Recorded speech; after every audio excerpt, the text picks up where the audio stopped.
So here we've got the Nike Winflo 7. You can see it's the same kind of new design by Nike.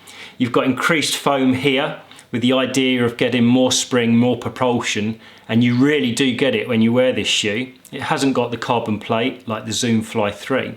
However, I did find a problem with this shoe, and it's all here in the heel. I like a running shoe that grips my heel. I don't like this slipping off the back when I'm taking off the floor. And what you'll notice with this is with the extra padding at the bottom, it's a very stiff shoe. Now if you compare that with the old Flex range, look at the difference.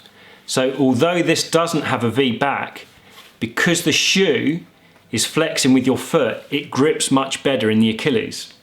Now the old design was a V back, and I really like the old V back because it grips into my Achilles really well.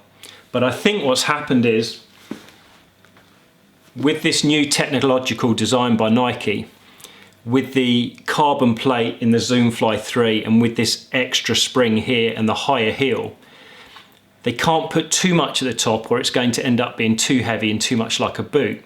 So the idea, I think, is that the force pushes your heel back into the shoe and that's how you get the grip. Now with the Zoom Fly 3, it was fine for me. Why? Well, because the top is more elasticated and more kind of knit design. But also notice the back here, for me, is better designed. It's slightly rounder, and I found that this gripped okay. Now some people have mentioned that even with a high level shoe like this, when you're going round bends, it's a little bit more unstable. But of course that's partly because the shoe is higher, and the higher you are, the harder it is to balance.